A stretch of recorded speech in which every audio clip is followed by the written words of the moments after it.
All right, everybody. Welcome to today's edition of the Leadership Boom with your host, Ricardo Wright, and my correspondent, Simone Sherry. All right, so today we're going to go all political on you because we have a candidate here who is running for office. You know, we love people that are running for office because they are initially change agents, and we love to get the jump on change agents who may or may not end up in office, but will still affect some level of change.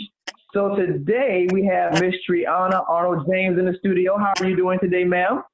I'm good, but I will make it. There we go. Look, that's what I'm talking about.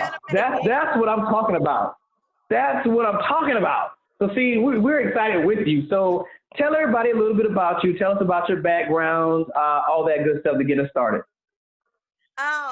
Just a little bit about me. I'm Triana Arnold James. I'm running for state senate in District 30, which is pretty much West Georgia. I'm a mother to 12 between my husband and I. My husband, he served in the Iraq war, so he's a Navy veteran. But I always say, I always mess with him because I outrank him. I served in the Army, and I served over 20 years.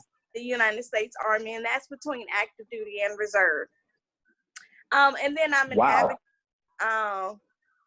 So it's a lot of wows in there.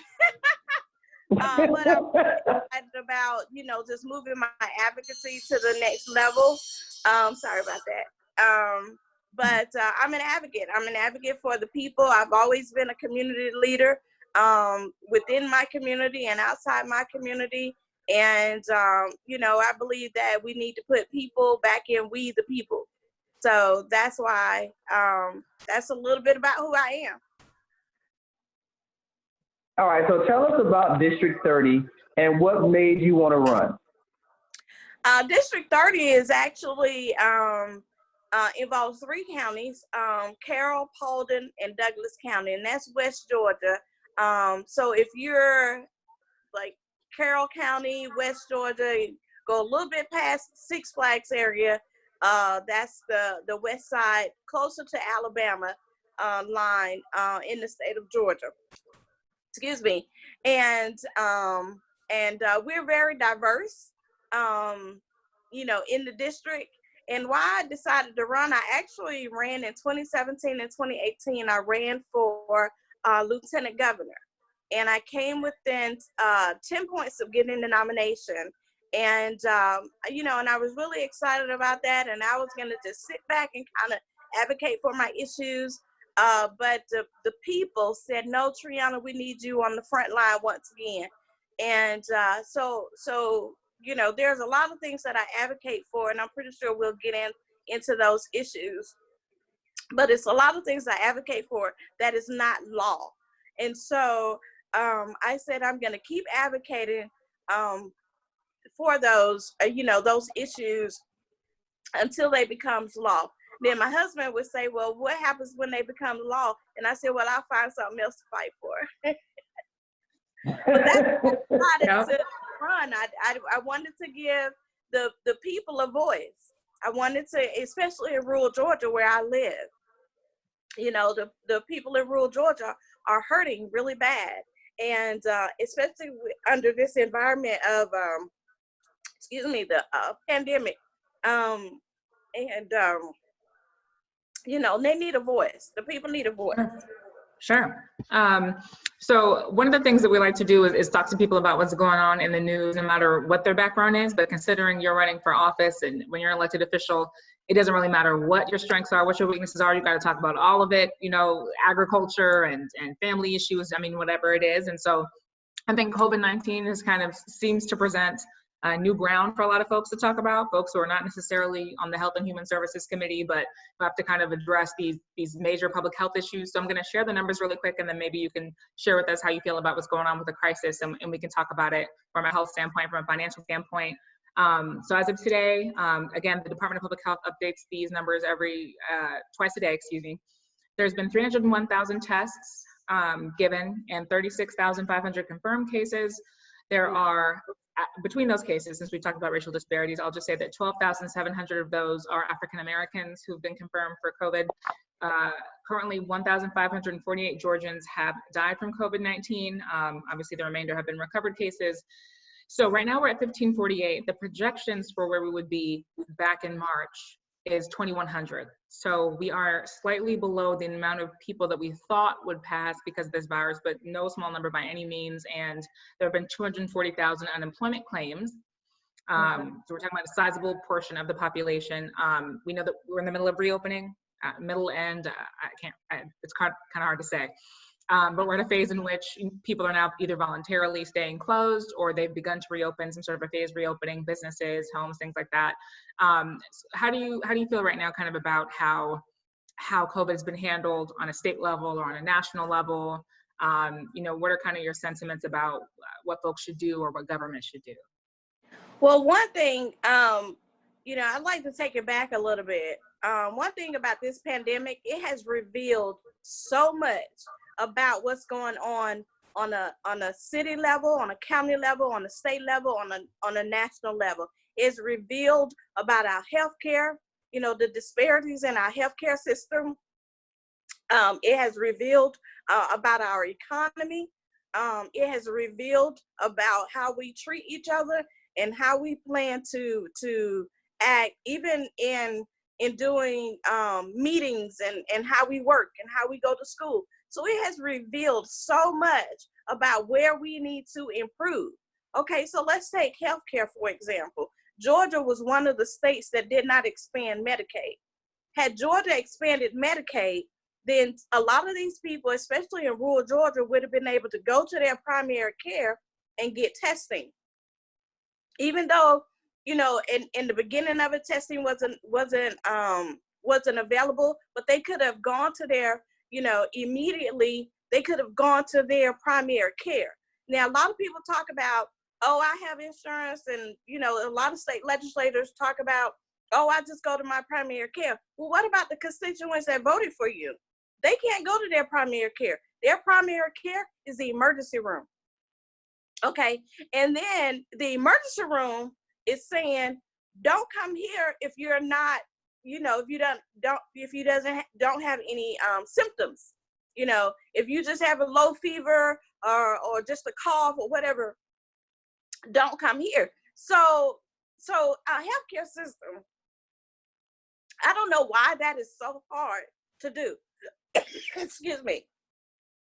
To fix our healthcare system. And that's one thing that I believe, and one thing that I have advocated for years, is that we need to expand Medicaid. We need to expand, not Medicaid waivers. I know we tried to do that last session here in the state of Georgia, but it doesn't go far enough in covering the people in rural Georgia, you see. And so this is one thing that has revealed itself and affected us. One of the reasons why it has affected people of color is because there are people of color that are uninsured. They're uninsured or underinsured. And so because they can't go to their primary care, because their primary care is the emergency room, because they don't have urgent care centers, because major hospitals are closing down, they're not getting the help that is necessary in order for them to get over this or get through this COVID-19. Okay, let's talk about the economy. The economy, a lot of people file unemployment compensation because their job, shut down. Okay, we know that. But there's a lot of people that were not being paid. I'm one of them advocates for Fight for 15. I believe that the minimum wage should be $15 an hour at a minimum. Okay, not where you end, but where you start. And those are the things that we don't have here in Georgia. The minimum wage in the state is still $5.13 an hour. There are a lot of people that go by $7.25, but that's the federal. But if you look at the state minimum wage is still $5.15 an hour. But what about people that work at Waffle House? Okay, I'm going to keep it real with you. I'm not going to say just waiters and waiters, but what about those people that's making $2.22, an hour and having to rely on tips? So they're not even in the bracket to even qualify for paid health care from their employer. So then they don't have it, you know. So what about them? And so that's why I continue to fight, and that's why this pandemic has revealed so much, and it shows where we have a flawed system, and where the system need to be fixed for the people, and not for, you know, politicians in their pocket. So how would you kind of discuss, I apologize, there's other states in which unemployment is different. You know, unemployment other than the federal relief package is managed on a state basis. And so different states have different rules and different eligibility guidelines and different maximum amounts. Like Georgia has a max amount for unemployment.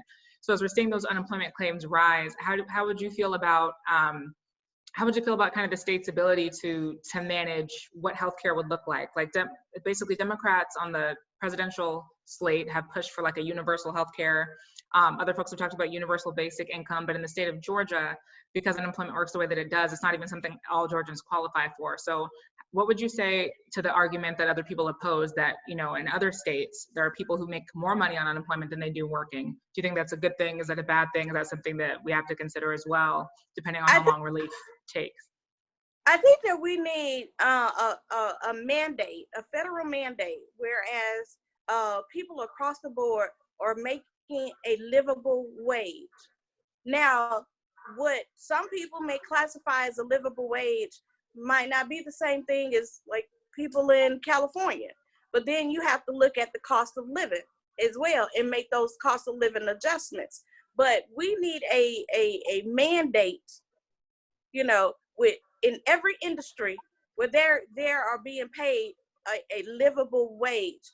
We need to come back from this thing, not so people can just survive, okay, but so that people can thrive. And the main thing that people want to do is pretty much just take care of their families. They want to, you know, yeah, everybody want to have a nice savings account, you know, things like that. But we need to make sure that people are not just surviving, but thriving. And we have gotten away with it. And the lawmakers here in the state of Georgia has gotten away with it for so long. Whereas you're not looking at how people, you know, need to have a livable wage. Times are changing. The needs are different. You know, school is on the rise. The college education cost is on the rise. This economy prices is on the rise. And so if we look at, for example, Colorado, the marijuana industry is at the brink of $1 billion industry. That's tax revenue for the state. Why is it that we can't model after states like Colorado and legalize marijuana, okay, and get that tax revenue, take that tax revenue and put it into our school system and into our healthcare system, and not put it into the lottery? But that's just me. No, I've heard you, and that's been discussed quite a bit, because, you know, when there's an argument that, oh, we can't raise taxes, it's like, okay, well, we got to talk about generating revenue at some point, you know, you would think. So the question is, where could it come from? And the fact that we're, you know, refusing a whole industry, it's kind of difficult then to say that we're really focused on revenue. So do you have any other ideas about where more revenue could be generated, or where the economy could be generated? And I'll just ask because in Georgia, there's still about 68 to 75%, depending on who you ask, of the state's revenue is generated in the Metro Atlanta, the 13 counties that are constituted as Metro Atlanta. So I think that may include Paulding, it may include Douglas, I think for sure. It doesn't in the 13 metro areas. There's 5 that we acknowledge, like Clayton, DeKalb, and Fulton. When you expand that in what they call the large metroplex, then I think it includes Gwinnett and a few of those other counties, because there's still 126 counties in the state. Right. For a number of reasons. Yes.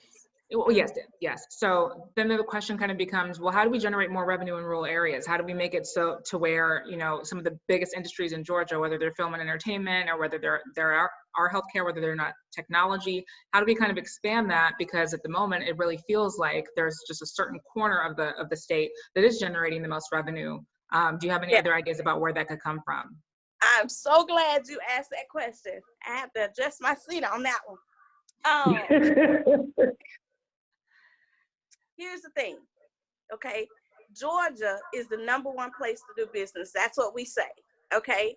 Is the #1 place to do business. People come to Georgia, businesses come to Georgia because of our tax breaks that we give to these large companies. What I'm asking and proposing is these companies come to Georgia, yes, but come to rural Georgia. Bring your business to rural Georgia, build in rural Georgia. Because #1, we're gonna give you that tax break. But what I want you to do is take that tax break and dump it into the school system. So you're getting 2 bites at the apple, okay? Because we're gonna give you a tax break on dumping that money into the school system, but we're gonna give you a tax break because you've come to Georgia and you've come to rural Georgia. Now, when you come to rural Georgia, don't bring your people, don't bust your people in. Hire people within rural Georgia. The average income in rural Georgia is $18,000 a year. Okay, other than a student that can live off of $18,000 a year. Okay, so what I'm asking businesses to do, is to come to rural Georgia, hire within rural Georgia. Yes, you're gonna get cheap land. Okay, let's just keep it real, and then take that money and dump it into the school system. The tax break that I give you, dump it in. So you're getting 2 bites at the apple. Now, one of the things that during my lieutenant governor's race, I think it was, I can't remember his name just went out my head. He was the lieutenant governor, and I just forgot his name. Talking about Casey Cagle, or are you talking about your opponent? Yes. Okay. Yes, him. He, started a fight with Delta. Delta is one of the largest employers in the state of Georgia, and because Delta didn't want to get, if you were a member of the NRA, they took away your discount, your corporate discount. And so he started a fight with Delta. Now, and Delta was threatening to leave, okay? But we can't afford for Delta to leave Georgia. And I'm not saying Atlanta, I'm saying Georgia. We can't afford for them to leave. And so businesses, we lost Amazon, okay, because of that. And businesses started to not come to Georgia. There was 10 particular companies that wanted to come to Georgia, and one of them did. They make ATM. They monitor and do our ATM machines mostly at the big banks. They did come to Georgia, but there were some that wanted. So what I did was I reached out to those companies and I said, that's not who we are. We want you to come to Georgia, okay? But we also want gun sense laws, okay? So don't discount Georgia because we still the #1 place to do business, okay? But like I said, most of those companies, some of those companies did come to Georgia and some of them did not. So we lost out, like on Amazon. And then ThreadUp was one of the companies that came to Georgia, and they built their factory, one of their headquarters. They actually built it in Douglas County. And so and so that's one of the ways that we can also generate revenue, to go back to your original question. Mm-hmm. But we got to make sure that we're doing it smart, and making sure that our education system, because that's one of the other things that I'm an advocate for, making sure our education system is taken care of, because like I said in the beginning, this pandemic has shown how we, our education system and the resources that our education system, our students have in this pandemic. And some, I'll get it. I'll wait for you. Well, so go ahead, Ricardo. Did you have a question? Yeah, let me ask a question. So with the package, the stimulus package that they passed, the ideology for giving the extra $600 on top of whatever your state granted you was so that they could Normally, minimum wage or unemployment is to kind of fill the gap until you find something else. When they did the stimulus package by adding the extra 600, the ideology was to keep Americans as close to their actual living wage as they could.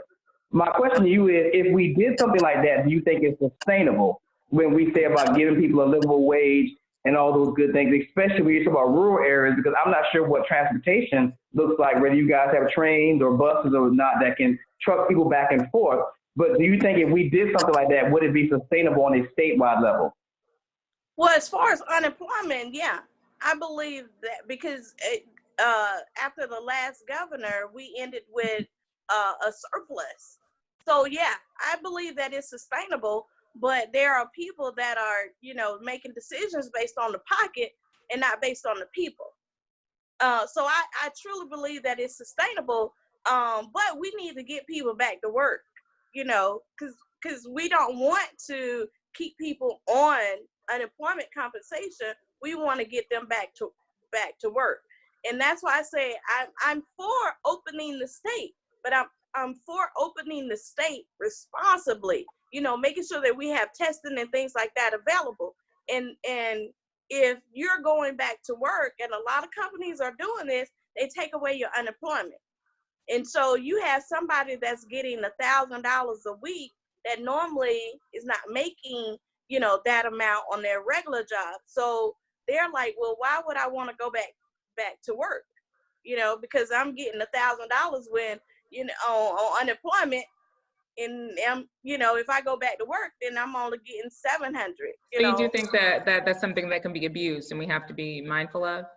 Oh yeah. I think that it can be. However, if we had given people a livable wage, then we wouldn't have that. We wouldn't have that potential of abuse. Now people need it because you got to pay your bills, you got to take care of your household, you got to take care of your kids.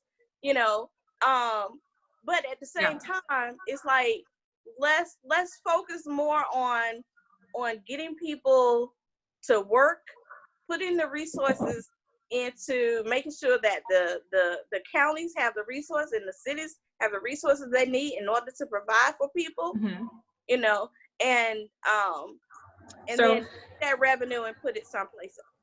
Sure. So to kind of, I think we're wrapping up the conversation. We're talking about some very, very big issues that we've talked about here. Part of it is that unemployment is something we're currently having to deal with, but I think in the future, especially if the governor is successful, we won't have so many claims. And there's a question of this broader discussion of how we bring up rural areas. And really, this isn't just a Georgia problem, it's kind of a national problem, rural versus metro areas in terms of what conveniences are there, whether or not there's transportation or infrastructure, internet, all these sorts of things.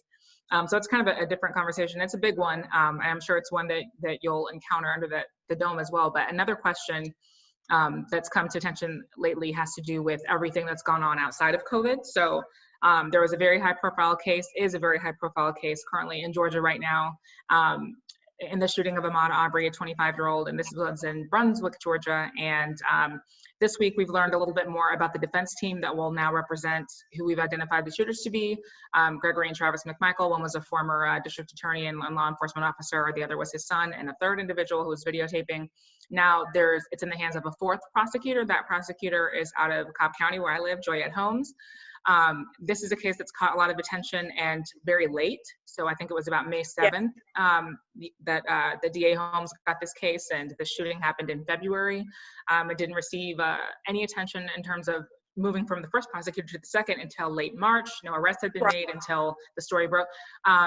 So again, and increasingly we're seeing headlines about actually other folks who have either been murdered as a result of something like citizen's arrest, the sort of a statute, or like a no-knock warrant. So criminal justice is a big issue for me personally, but it's also nationally, creating a lot of conversation, and it's been a part of the presidential conversations. What's kind of your feeling about criminal justice, moreover criminal justice reform, in terms of reforms that you think are important? And then if you want to just discuss why, I think that'd be really helpful. Well, first of all, we need to do away with cash bails across the state.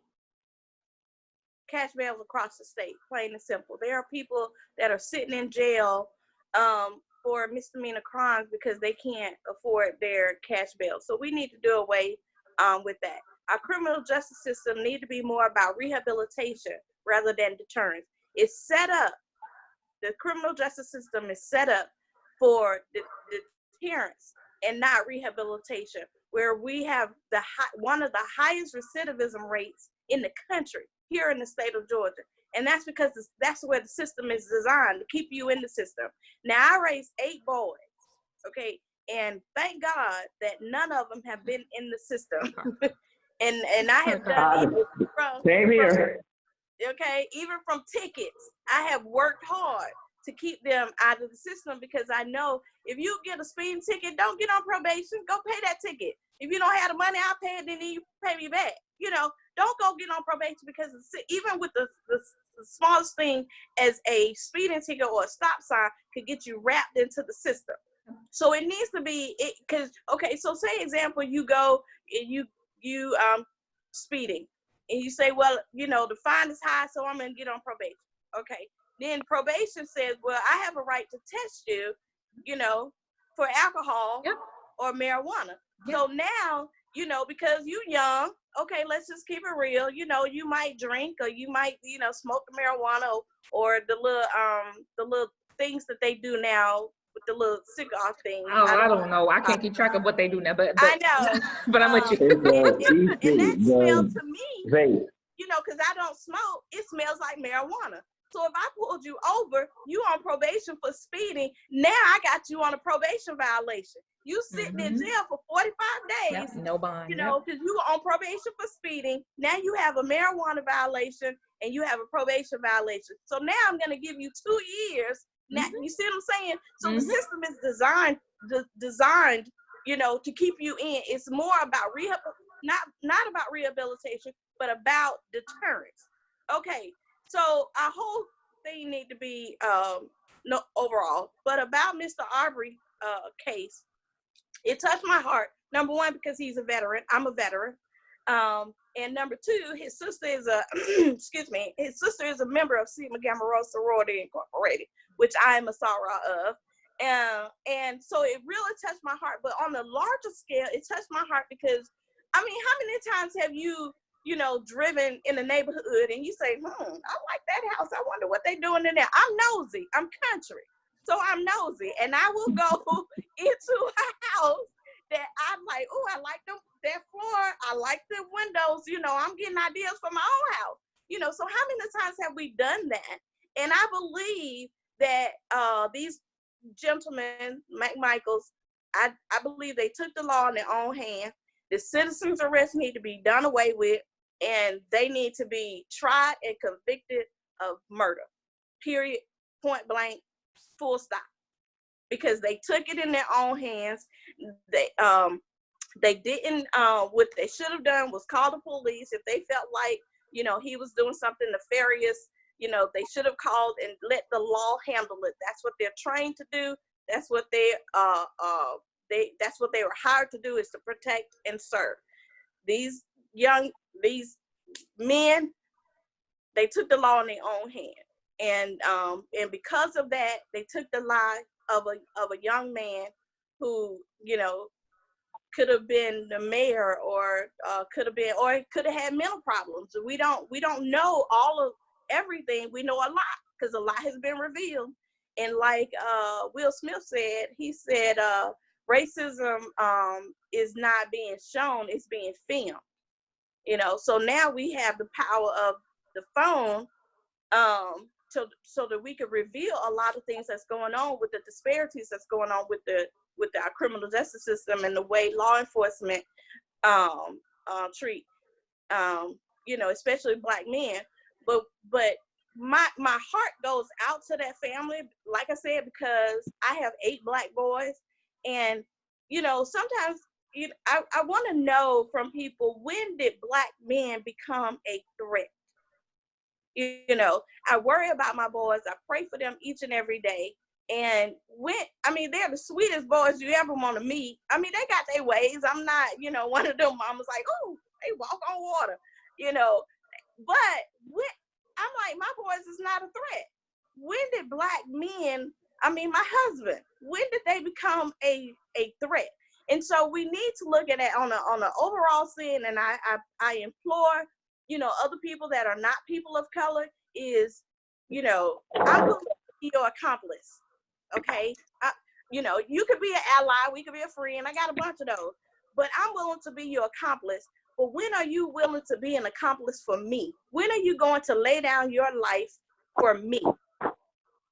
So we need to get past this calling 911 because a delivery truck in the neighborhood, he was doing his job. He was in his truck and he was in uniform. And you got to call the police? Really? We need to stop. Yeah. We need to stop all of that. And so I think that it's a tragedy with Mr. Arbery's case. And I'm actually, hopefully I'll get a chance to go down to Brunswick tomorrow. Because I'm also the president of Georgia National Organization for Women. And part of our tenet is racial justice. And I want to see it for myself. Plus, I want to, give my support and stand in solidarity with the Arbery family. Gotcha. Since we have a little bit of time left, I think that we could run through a few more issues that we've talked about on the show, not necessarily recently, but even kind of going back a little bit, because we definitely used to cover everything that was going on in terms of recent headlines. So Kemp has only been governor for 2 years. One of his biggest reforms, maybe his biggest reform, was kind of a landmark piece of legislation, the heartbeat bill. We talked about that a lot on the show. We talked about what that means in terms of women and women's rights. We talked about, the idea that the Supreme Court may revisit this. We talked a little bit about potential criminal justice implications, and it was a very contentious topic on the show for the better part of several months. How do you feel about the heartbeat bill? And then how do you feel kind of about a woman's right to choose, or even how it's just applied in Georgia? Well, I was one of the ones on the front line and protesting the HB 481 down at the state capitol, and almost got arrested because of that and fighting for the Equal Rights Amendment. Here's the thing, okay, like I said, I have 12, don't plan on having any more, but what if I did, or even my girls, I have 4 girls as well, 8 boys, 4 girls. Don't take away their right to choose. I'm not out promoting abortion. I'm not out doing that. But what I am saying and what I am promoting and advocating for is don't take away a woman's right to choose. It's her body. A woman should have complete autonomy over her own body, and whatever's going on with her is between her doctor, her family, and her God. That's just the bottom line. And then, and it was funny because I was sitting in the gallery at the time they were debating this bill, and the guy that introduced it, he said, he tried to explain, and you can relate to this as a woman, he was trying to explain the difference between a 21-day cycle and a 28-day cycle. And so when he came off the well, I wanted to ask him, well, when the last time you had a cycle? Is it any chance that you might be pregnant? Because those are the 2 questions I get when I go to the doctor, when I go to my OBGYN. But why would you as a man, feel the need to explain to me the difference between a 21-day cycle and a 28-day cycle? So step off my body. It's my body, it's my choice, it's my business. And I feel like that all of these states, because it's not just happening here in Georgia, it's happening mostly in southern states. Most southern states haven't expanded Medicaid. Most southern states haven't ratified the Equal Rights Amendment, and most southern states are introducing these bills like HB 481. Okay, I mean, come on, if the South is gonna rise, let us rise to 2020. Okay, and so I believe that it is a caveat to overturning Roe versus Wade. So all of these, they can't do it on the federal level. Excuse me. So they can't do it on the federal level. So let's try to do it on the state level. And maybe if all of these states do it, then maybe we can have justification when we go back to DC and say, okay, here's why we need to overturn Roe versus Wade. I was also on the front line of protesting Kavanaugh. because I believe that his views would affect Roe versus Wade on the federal level.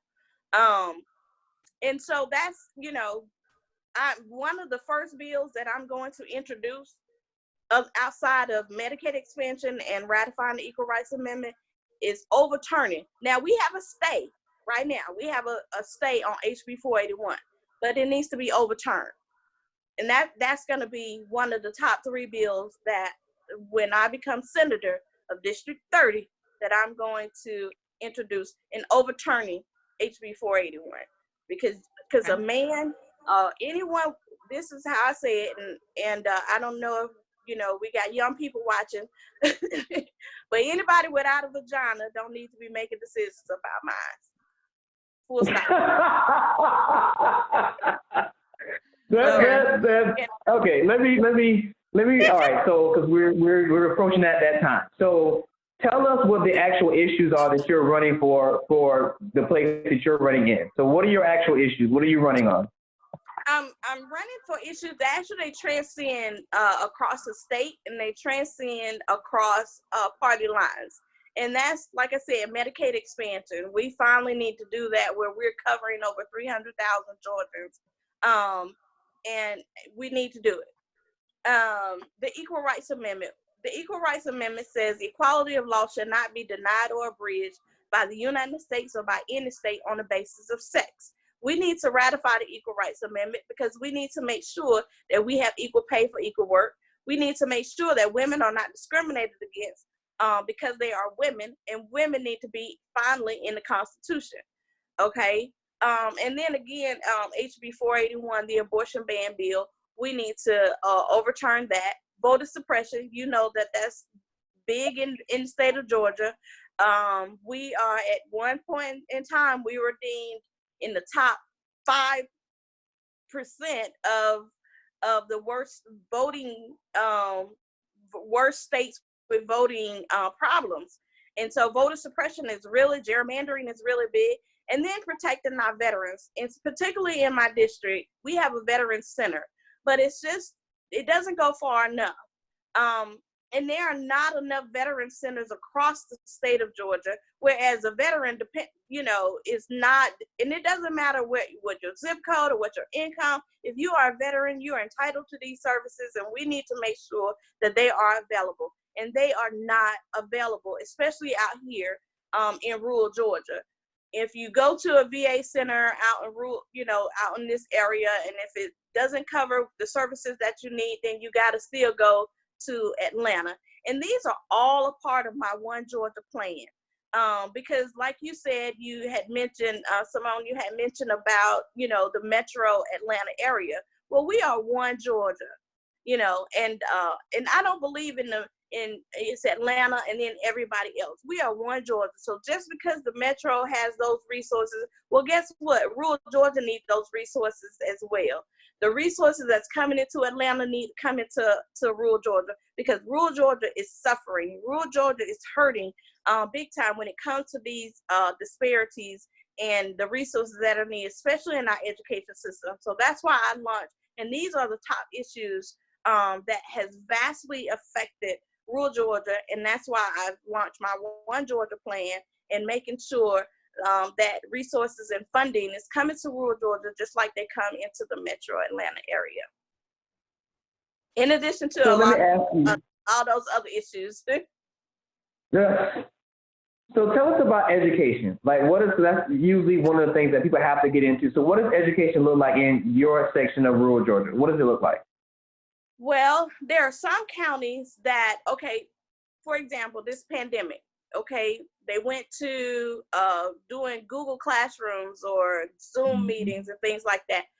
There's when you get further out past me, there's no internet or high Wi-Fi where the internet access. A lot of the students in rural Georgia, they either don't have a device or they don't have access to the internet, and they have to go to the library to get. Well, if the library is closed down because of the pandemic, how are they going to get to the internet? So we need to make sure that broadband is is available. And one of the letters that I sent to the Public Service Commission and talking to these candidates that's running for Public Service Commission is, can you please make sure that broadband is in rural Georgia so that the students can have Wi-Fi, internet, and they could be able to compete with the students in Metro Atlanta area. There are some teachers that are driving. They were driving around, dropping off schoolwork. And then one teacher told me that it takes her 3 hours to drop off work, and then she got to go back and pick it up. Well, guess what? She has a family too. You know, she has things that she has to take care of, and then she's not getting paid a livable wage. We have to make sure in the quality basic education budget, the QBE, that our teachers have a livable wage. I don't understand, and it frustrates me that the governor that took out the teachers getting a livable wage. They were gonna, it was in there, and when Kemp came in office, he took it out. And I didn't understand that, and I still don't get that. And we got to make sure that our teachers have a livable wage. We got to make sure that resources and funding is in with these students so that they'll be able to compete in the Metro Atlanta, you know, with the Metro students. So there's a lot of, it's not balanced. It's not balanced. It's not equal, you know, because they don't have access. You know, there are some people that got to go outside and hold their phone up in the air, put it on speakerphone in order to talk on the phone, you know. And if you all have ever driven down Highway 16 going to Savannah, oh yeah, how many drop calls have you had, you know? And it's frustrating, right? It's very frustrating. But think about the people living there. So if I got 5 drop calls going down, you know, 16, and then I just said, forget it, I'm just not going to talk on the phone, or I'm not going to, you know, do whatever. Think about the people that's having to live there, you know, and what they're having to go to. So if anything, this pandemic has shown the disparities between rural Georgia and metro area and how our students are being treated. And nobody seems to care. That's why I'm not going to be one of those politicians. I'm going to make decisions based on the people, not based on party, not based on politics, and not based on the pocket. Ricardo, I don't know if you're going to ask this, but you said we're getting close to time, and I want to make sure that we can talk about the June 9th primary, because that wasn't the original primary date, and this has been a very interesting year for elections and the deployment of ballots and registration and all of that. So, you know, we don't necessarily have to get into that issue, but can you talk a little bit about the importance of voting and what people need to know in terms of, you know, dates, deadlines, access, et cetera, because I think we don't want confusion to be a reason people sit it out. But at the same time, you're running in this year and you've run before, so I know that this must have been something you thought about in terms of like, man, you know, how easy is it going to be to get out and campaign right now when you may otherwise be like, you know, going to PTA meetings or going to churches right now, and now you're having to do that virtually. And not having to do that. Well, the main thing is making sure that access. People need access to the ballot box. I did like the fact that that the Secretary of State sent out absentee applications to everyone. Every registered voter got the application. But one of the problems was people were thinking that was their ballot. So we had to go and do a Facebook Live and talk to people that wasn't your actual ballot. That was just an application to get your ballot. And then take your ballot and turn it around. But here's the thing. We need to make it a lifestyle. See, you know, there are parties, you know, make voting a lifestyle. On the Democratic side, it's not a lifestyle. It's an option. And it should be where we need to stress that is not an option for people to vote, that you must vote. The judges that you complain about, the clerk of court, you know, the sheriff, you know, things that affect us, you know, and I'm thinking about racial justice. Those people are elected officials. Your county commissioner, your city mayor, your county elected officials, your legislators down at the Gold Dome, you know, those are elected officials, and you can make a difference if you go vote. You know, I'm not one of those that say if you don't vote, then be quiet. No, continue to raise your voice. Continue to raise your voice and raise it high. But at the same time, we must go vote.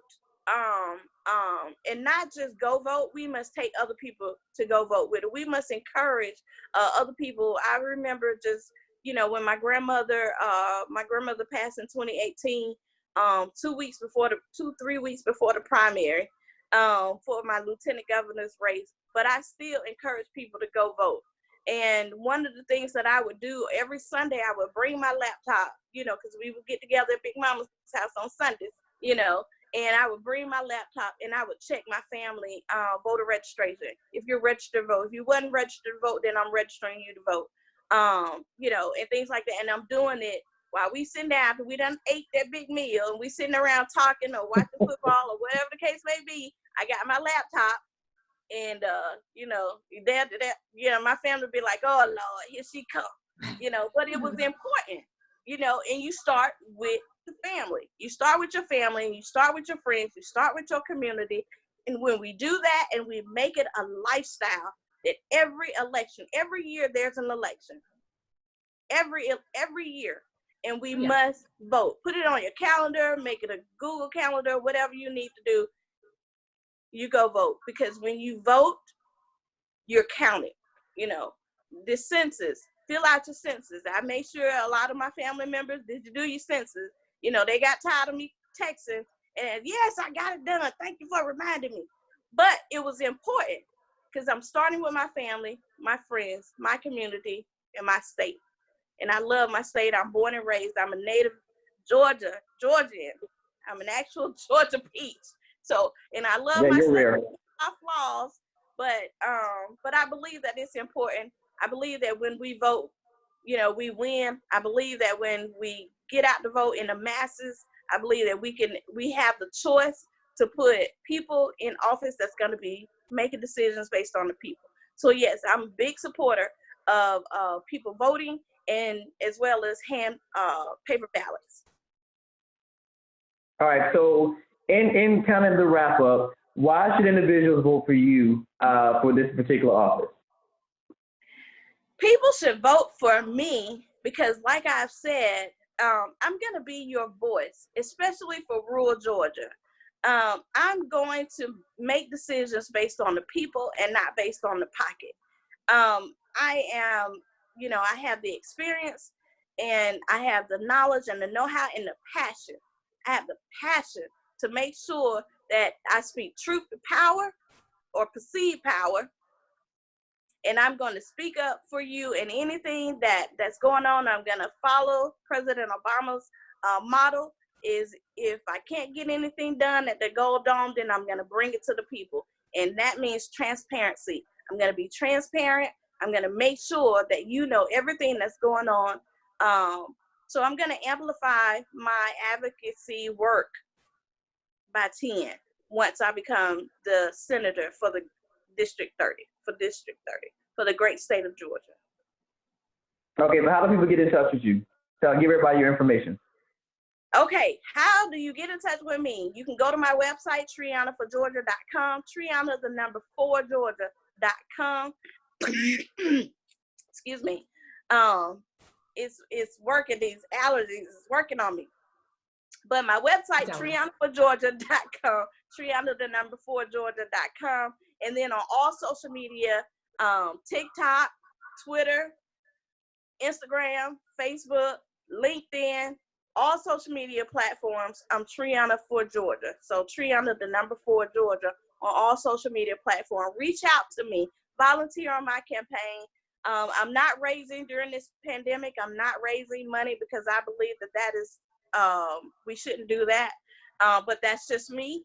I just, you know, I tried to do my call time and ask people for money, and I felt like crap afterwards, because I'm like, this is the pandemic, people are unemployed, and here I am, people don't have disposable income, and here I am asking them to donate to my campaign. So I'm not raising money during this pandemic, and you know, I'm making it do what it do, do the best I can. But I believe that we should be looking at the people. But that's one thing that I'm not doing, is raising money during this pandemic. So that's how you get TrianaForGeorgia.com. All right, everybody. So there you have it. Amazing interview, by the way. Amazing interview, by the way. All right, so we want to say thank you to our very special guest, Mrs. Triana. Thank you for coming through the studio, our virtual studio today. And you have all her information. And yeah, we hope you guys enjoy your weekend. Stay safe because it's still, still out there. COVID is still out there waiting on us. So be safe on this weekend. And we will see you guys on next week. Same time, same place. On the Leadership Plan with your host, Ricardo D. Wright.